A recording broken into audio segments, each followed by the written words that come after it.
The day I got uninvited from Thanksgiving was the day I stopped being the family embarrassment and became the main event. My name's Clara Donovan. I'm 30, and I own a small farm-to-table restaurant in Charleston. It's not glamorous, but it's mine. The kitchen smells like thyme and hope, two things my parents never valued. 3 days before Thanksgiving, my mother called. Her voice was sugar and poison. "Clara, let's keep things simple this year. We've decided to do a family-only dinner. No need for you to bring your artisan experiment. Family only." I almost laughed.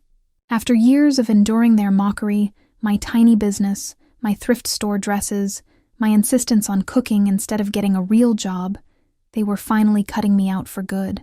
So I did what any self-respecting disappointment would do. I started planning my own Thanksgiving. One they could never ignore. By the next morning, my restaurant was booked solid. Every seat is taken. Every plate is reserved, and at the center of it all, one name stood out on the RSVP list: Mayor Noah Kingsley. My parents had spent their whole lives trying to impress him, and now he was coming to my table. If this story caught your heart, make sure to hit subscribe so we keep bringing you stories that dig deep into truth, guilt, and redemption. And don't forget to tell us in the comments where you're watching FR.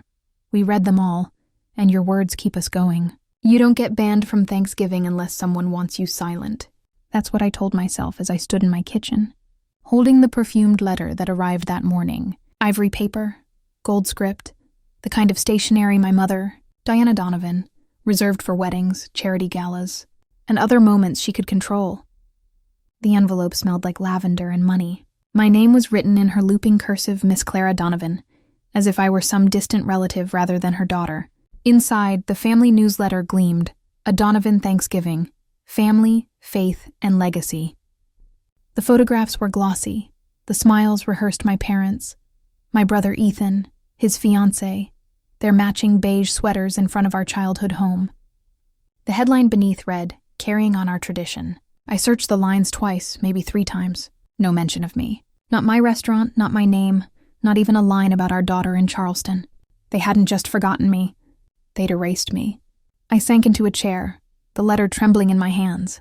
For years I'd played along at their staged dinners, the Miley photos my mother directed like movie scenes. My job was always the same.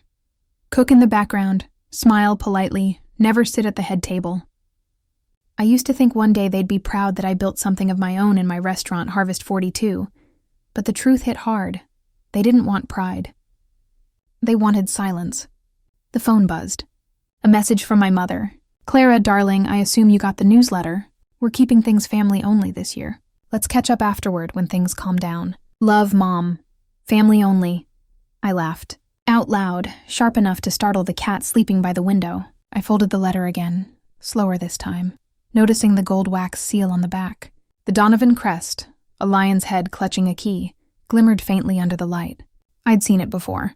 On old family deeds, on the cornerstones of my father's company buildings, on the framed documents in their study, labeled Donovan Holdings. But something looked different about this one.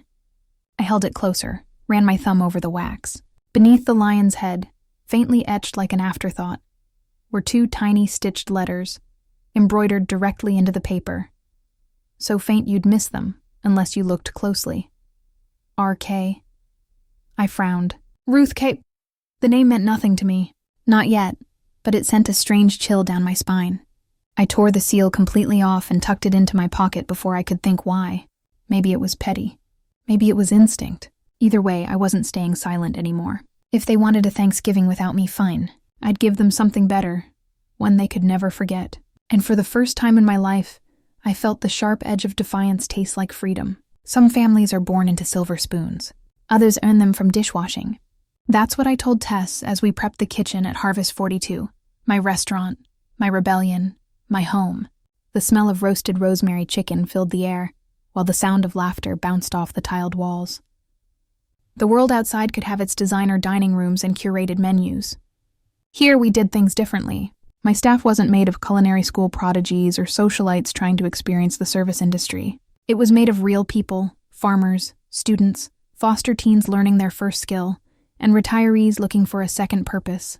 "Table 4 wants extra cranberry compote," Tess said, her dark curls pulled back, apron dusted with flour. "And the delivery guy brought that crate of sweet potatoes you begged for." "Perfect," I said, smiling. We'll feed half the town before the Donovans carve their turkey. Tess grinned. And our guests actually like you. What a concept. I laughed, shaking my head. Careful. You're starting to sound like family. She raised a brow. Better than the one you've got. That stung a little, but she wasn't wrong. As we worked, volunteers poured in. Mr. Harlan from the dairy farm dropped off homemade butter. The teens from the community center hung paper leaves across the windows. Every leaf had something written on it. Thankful for a job, thankful for second chances, thankful for Harvest 42. That's when I realized it. This was my family. Built from scratch, like everything that ever mattered to me. Around noon, while cleaning up the back storage room, I spotted an old cardboard box marked Donations. Mrs. Wilkes. She was an elderly neighbor who'd dropped off linens last week, saying they might brighten the place up. I opened it and pulled out a stack of vintage tablecloths, cream lace, carefully folded. Then something caught my eye. A single linen napkin, thicker than the rest, embroidered in faded thread. Ruth K. It read in delicate cursive at the corner. I froze. Tess peeked over my shoulder. That's beautiful, she said. Looks expensive. Yeah, I murmured, and weirdly familiar. The fabric felt old but sturdy, the kind of material made to last generations. I turned it over, tracing the stitching, and there it was again. The tiny lion crest. The same one from my mother's invitation seal. Tess frowned. Wait, isn't that the Donovan symbol? The one your dad plastered all over those housing developments? My stomach dropped. It can't be. This napkin's probably 50 years old. Still, Tess said, eyes narrowing. What are the odds? Same crest, same initials. Who's Ruth K?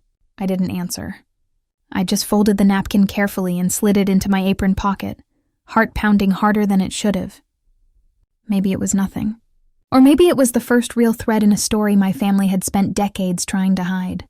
And tomorrow, when the mayor walked through my doors, I'd finally start pulling. The name on the RSVP nearly made me drop the carving knife. It came through on a Tuesday morning, while I was slicing herbs for the stuffing. Harvest 42 was buzzing with pre-Thanksgiving energy, pots clanging, ovens humming, laughter spilling from the prep station. Tess was humming off-key to an old country song when the email notification flashed across the screen. Reservation. Mayor Noah Kingsley, party of 10. I froze mid-slice. The knife hovered in the air. Time scattered across the cutting board. The mayor? Tess leaned over my shoulder. Like, the actual mayor? The actual one, I whispered. Of Charleston. Noah Kingsley. Her eyes went wide. Your parents are gonna combust. She wasn't wrong. The Donovans had been trying to schmooze him for years. Fundraisers, gala dinners, and political donations. My mother once bragged that one good photograph with Mayor Kingsley could add 7 figures to our family reputation. And now, that same mayor was paying me for dinner.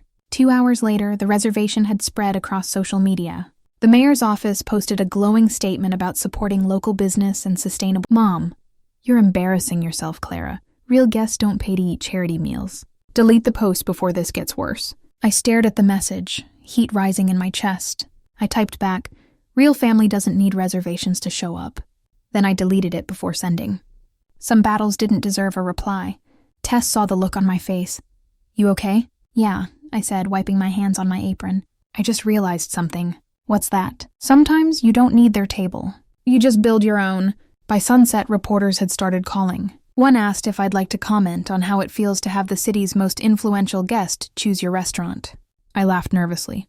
It feels like validation, I said, and maybe a little poetic justice. That night, after closing, I sat in my office scrolling through the mayor's post. It had nearly 3,000 likes and hundreds of comments. My cursor hovered over one near the bottom, written by a user with a City Archives badge next to their name. A City Archivist 1937.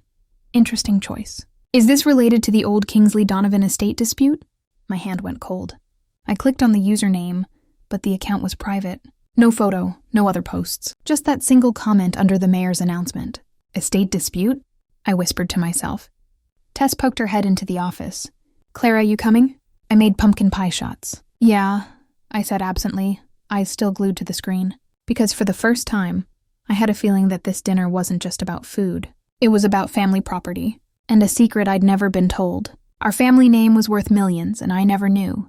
That thought echoed in my head as I sat in the dim glow of City Hall's archive room. the old fluorescent lights flickering like they were trying to keep a secret, too.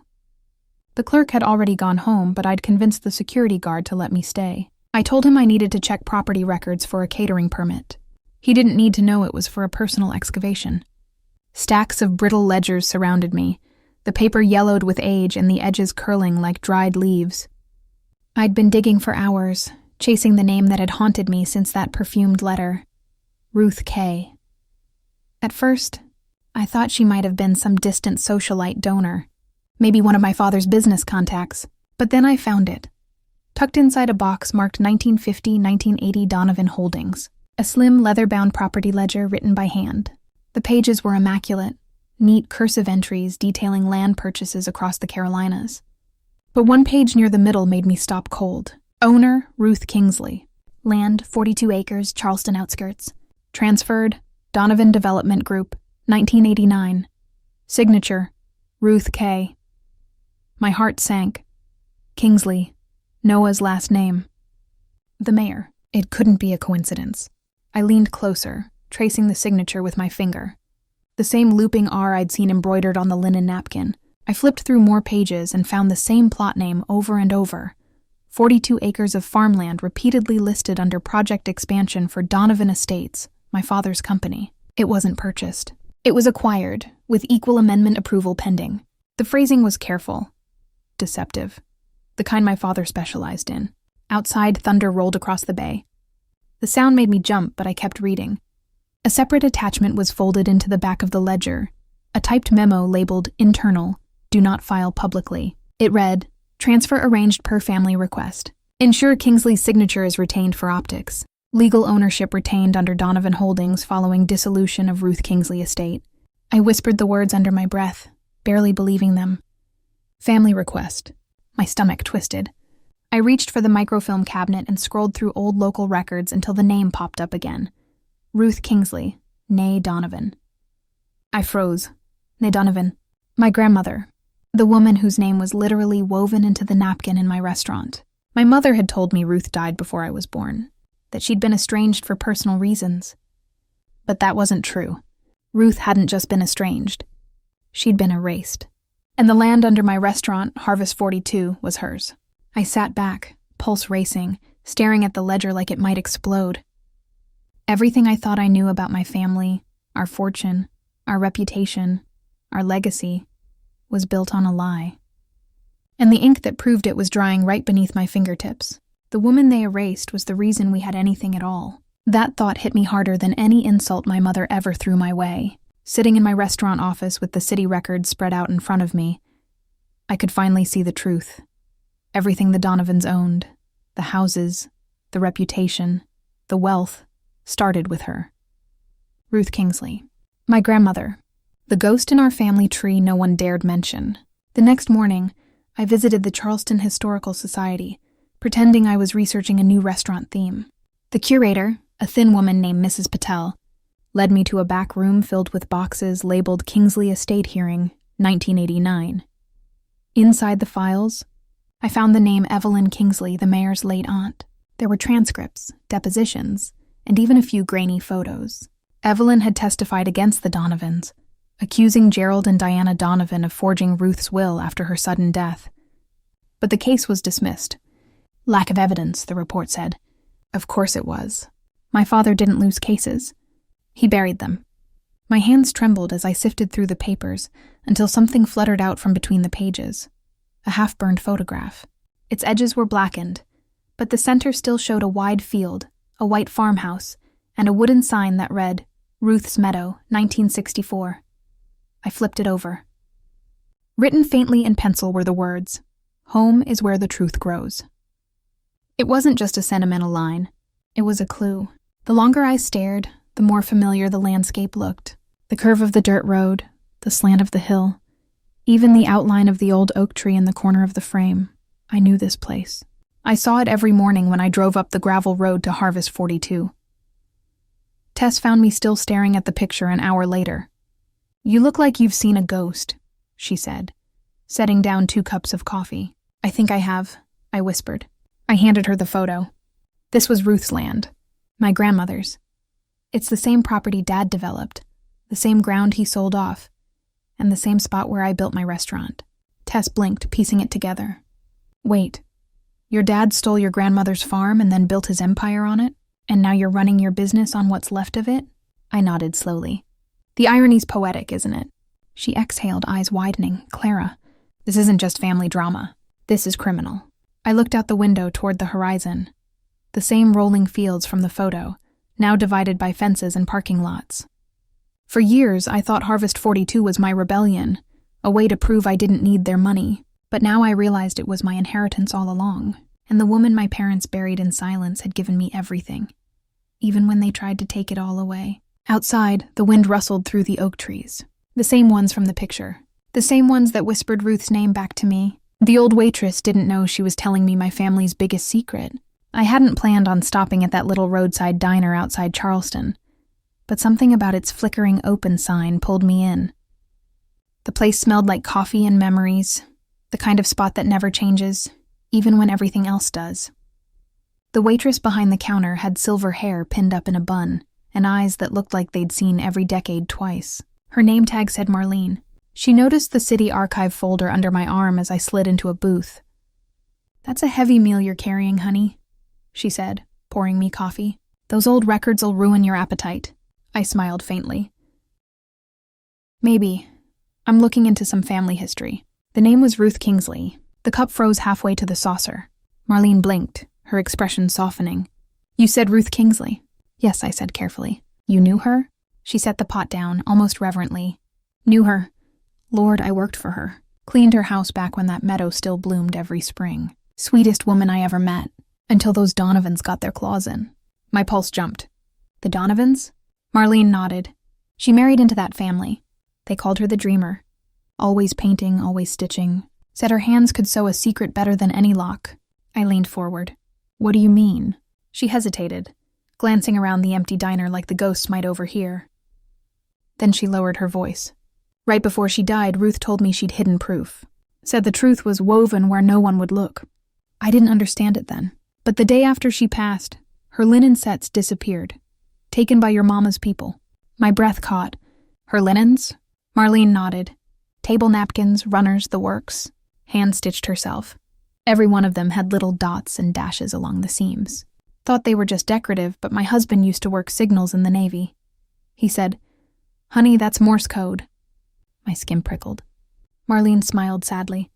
She told me once, "When truth's too dangerous to speak, stitch it where the liars will never notice."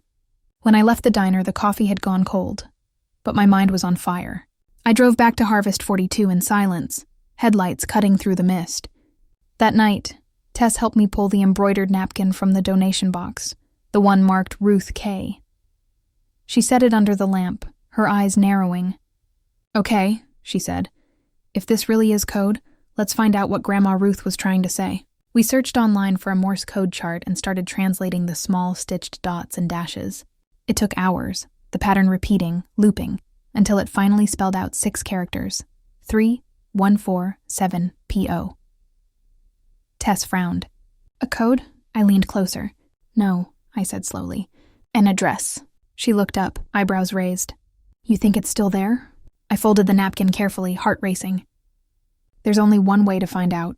Outside, thunder rumbled across the fields, like the past itself had just cleared its throat.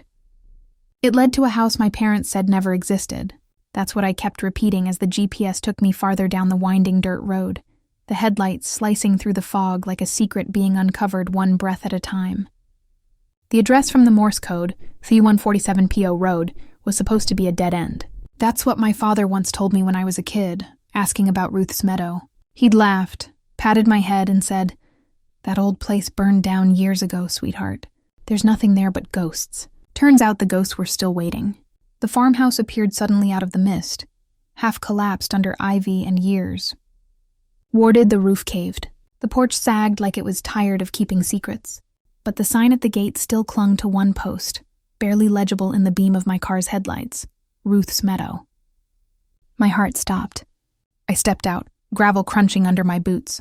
The air smelled of pine and dust, the kind of scent that comes from places time forgot.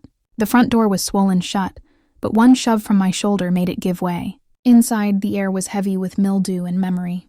The wallpaper peeled like old paintbrush strokes, and every step stirred up decades of silence. I moved carefully through the rooms until I reached the kitchen. That's when I saw them. Rows and rows of mason jars lining the shelves of a built-in pantry. Each jar was sealed, dust-covered but unbroken. Faded labels written in looping handwriting marked each one. Gratitude, forgiveness, patience. Dozens of them, all labeled with virtues, like a collection of emotions in glass. Tessa's voice crackled through my phone. "You're seriously inside? At night?" "I had to see it," I whispered, shining my flashlight across the rows. Tess was here. These are hers. Ruth's pantry. I reached for one jar at random. Inside were old family recipes, curled and yellowed. Another held tiny keepsakes, a ring, a sewing thimble, and a grocery receipt from 1964. But one jar stood out from the rest. It sat alone on the top shelf, its label smudged but still legible. Truth. The glass was colder than the others when I lifted it down. I unscrewed the lid and found a single folded note inside. So fragile it almost turned to dust in my hands. Under my flashlight's glow, I read the faded words. "Dear Ruth, you didn't just save my home, you saved my name. I don't know how to repay you, but I'll tell my son what you did. You saved us all from Gerald's lie. With endless thanks and Marianne Kingsley." I froze. Gerald's lie. My father. Gerald stole Ruth's land and her life. And the one Marianne mentioned, one she promised to tell, was Noah. Mayor Noah Kingsley, the man who was coming to eat at my restaurant in less than 48 hours. The man whose family owed mine the truth. The mayor came to dinner with more than an appetite.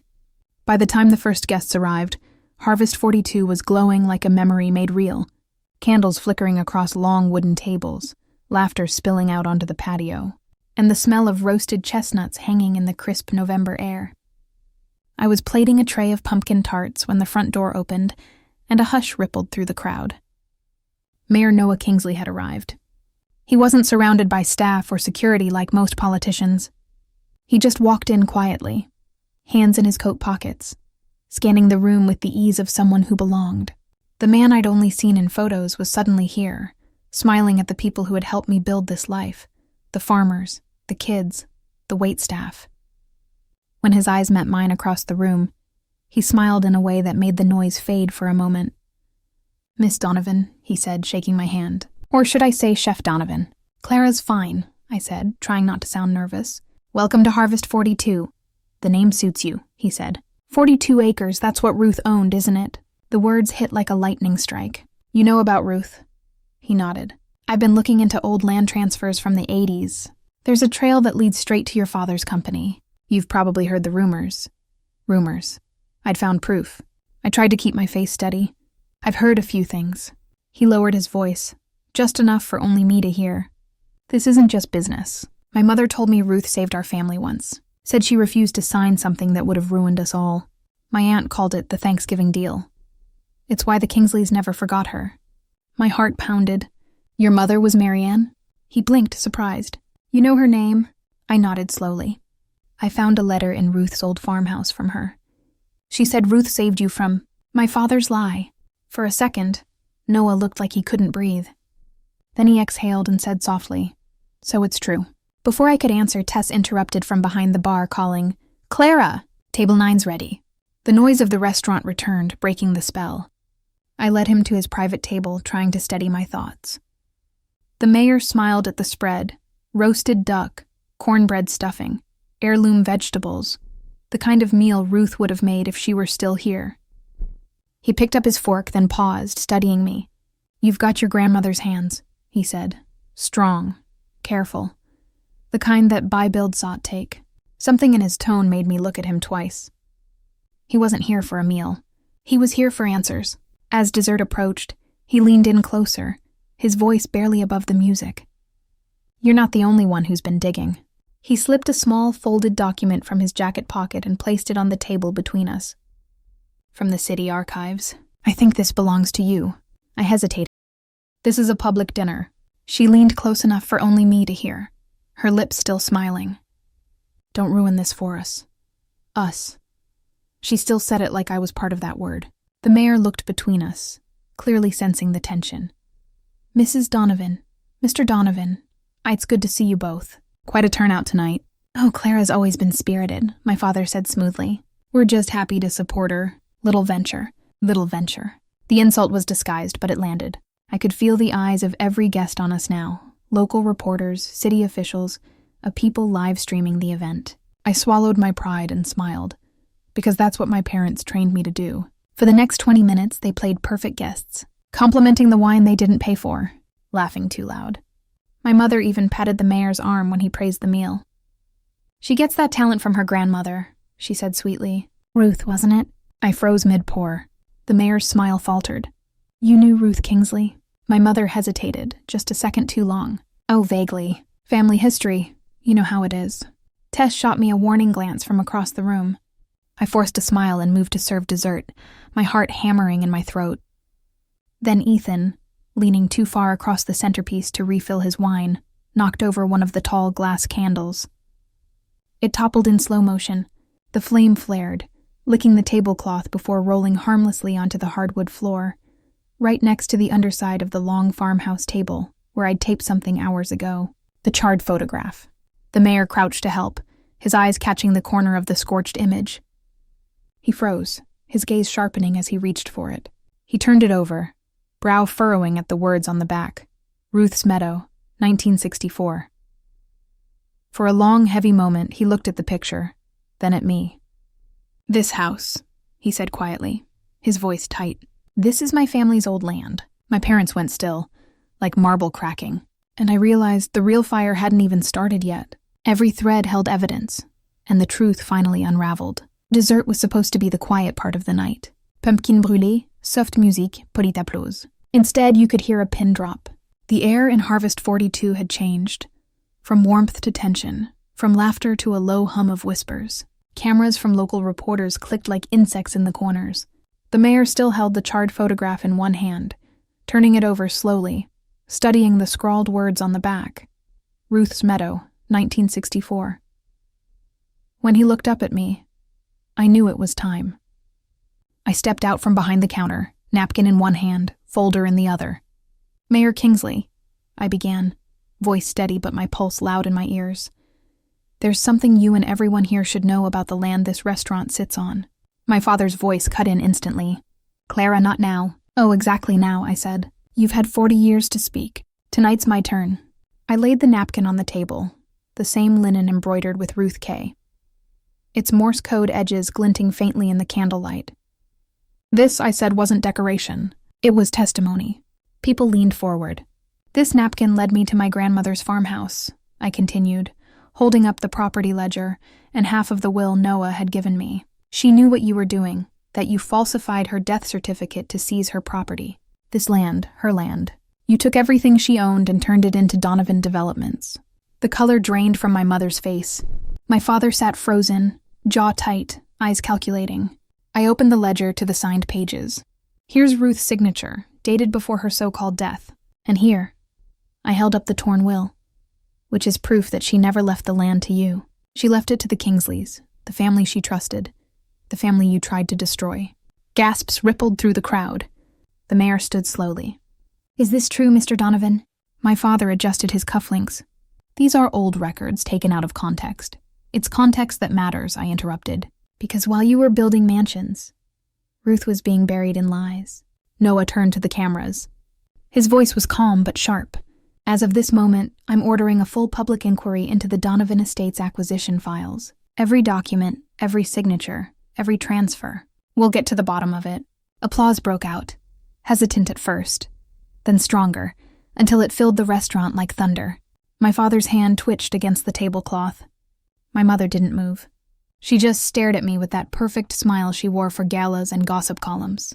Then, as the room erupted around us, she leaned in close enough for only me to hear. Her voice was ice. You just destroyed this family. I met her gaze unflinching.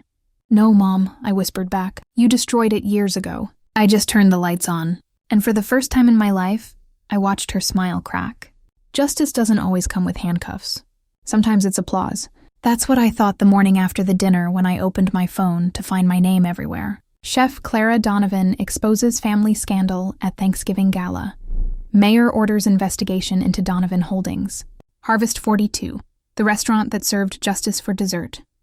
Photos of me holding Ruth's embroidered napkin were splashed across every news site in Charleston. Someone had even slowed down the moment the mayor stood and announced the inquiry, a clip that now had over 500,000 views. By noon, the phone at the restaurant wouldn't stop ringing. People wanted reservations, interviews, recipes, and even merchandise. But the one call that mattered came from the city clerk's office. "Miss Donovan, the council reviewed the land records.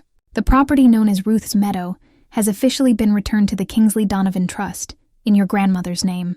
For a moment, I couldn't breathe. I drove out to the meadow that evening. The sky was gold, the air quiet except for the wind brushing through the tall grass. I knelt and pressed my hand to the soil. "You got it back, Grandma," I whispered. "Every inch." I didn't want revenge anymore. I wanted to build something better.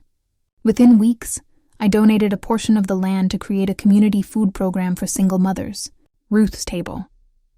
It would grow fresh produce, teach culinary skills, and feed families who couldn't afford a Thanksgiving of their own. The mayor visited during the launch. "You know," he said, smiling, "Ruth would have liked this ending better than any courtroom verdict." "She believed kindness was proof enough," I said. He nodded. "Seems you inherited that too." For the first time, the Donovan name meant something real. Not power, not prestige, but purpose. The investigation continued quietly. My parents retreated from public life. Ethan disappeared into business abroad. The family empire crumbled the way false things always do. Quickly, quietly, inevitably. And Harvest 42 became something new. Not just a restaurant, a story, a symbol of rebuilding. But just when I thought it was finally over, a black sedan pulled into the gravel drive one morning as I was prepping for lunch. A man in a gray suit stepped out, holding a slim brown envelope. "Miss Donovan, yes?" He handed it to me carefully. "From the office of Kingsley and Ward. It's from Ruth's estate." I stared at the handwriting on the front. "For what comes next?" I turned it over, sealed with the same gold crest, the lion clutching the key. My hands trembled. I looked out toward the horizon where the old farmhouse once stood, sunlight spilling across the fields. Whatever was in that envelope wasn't just the past anymore. It was an invitation to the future Ruth had meant for me all along. The table that once excluded me became the place everyone wanted a seat. A year later, Thanksgiving looked nothing like it used to. No marble floors, no gold-plated cutlery, no fake laughter echoing through a mansion full of pretense. This time it was real. The old farmhouse, Ruth's Meadow, had been restored from the ground up.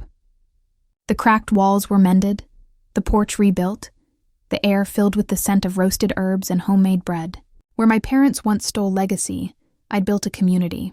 Long wooden tables stretched across the main room, lined with candles and mismatched plates donated from every corner of Charleston. Kids from the food program sat beside farmers, volunteers, and townsfolk.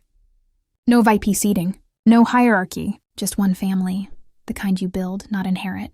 Mayor Kingsley stood by the fireplace, a soft grin on his face. "Looks like you outdid yourself, Chef Donovan," he said. "Please," I said, laughing. "Just Clara.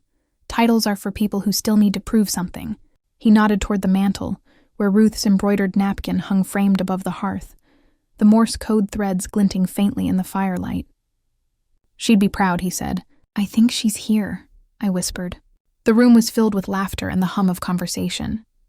Music played softly, and for the first time in years, the Donovan name meant something that didn't make me flinch. As I poured cider for the guests, I saw a flicker of movement near the front door. 2 figures stood there, hesitant, small against the glow of the farmhouse.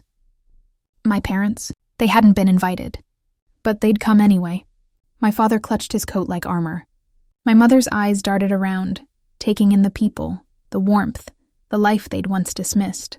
Neither stepped inside. I walked toward them slowly, every step steady. "Clara," my mother said, her voice thin, uncertain. "We didn't want to intrude."